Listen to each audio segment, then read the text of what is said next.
Hey, to all you runners out there grinding it out, chasing that next personal best. If you feel like you're putting in all the work, but you've just slammed into a wall, you are in exactly the right place. We're about to look at a smarter way to train, and, it might just go against everything you've ever heard. So let's just start with a bombshell, right out of the gate. Get this.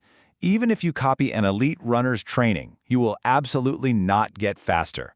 Now that is a wild statement, but it comes from one of the most respected coaches on the planet, and it is the absolute key to unlocking your own potential. I know, it sounds totally backwards, right? We're always told to watch what the best athletes do and copy them, but just blindly following someone else's training plan, well, it's a trap. So let's get into the real reason you might be stuck. I mean, this is the big question, isn't it? The one that keeps us up at night. Why do my times hit a plateau, even when I'm training my heart out?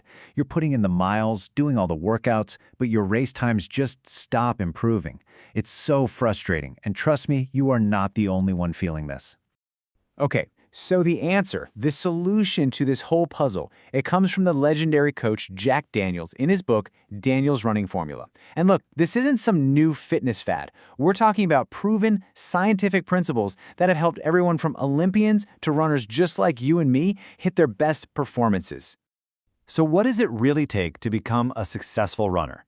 Well, according to Daniels, it's not just about doing gut-busting workouts. He actually breaks it down into 4 basic ingredients. And just understanding these is the first big step to training smarter, not just harder.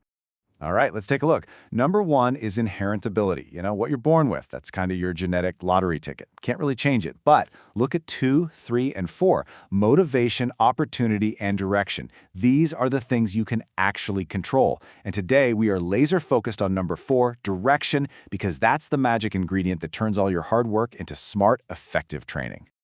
Okay, so once you have that good direction, you need the right tools, right? I want you to start thinking of your training as a system with 4 main control levers. You can pull and adjust these to get the perfect amount of stress on your body. This is where we stop just working harder and actually start working smarter. And here they are. It's actually pretty simple when you see it laid out. Workload, intensity, recovery, and frequency.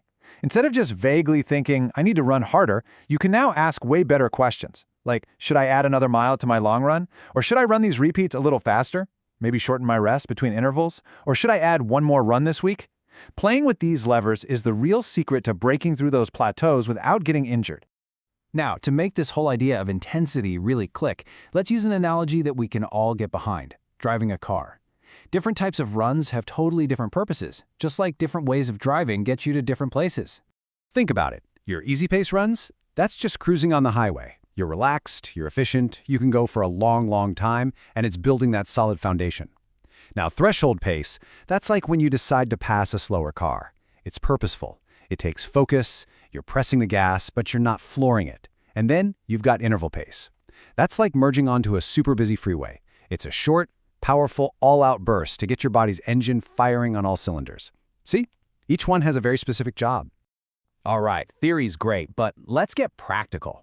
I want to give you a really simple but super effective drill that's based on all these ideas, something you can literally go out and do on your next run. Tomorrow. It's called the step count workout. And the beautiful thing about it is its simplicity.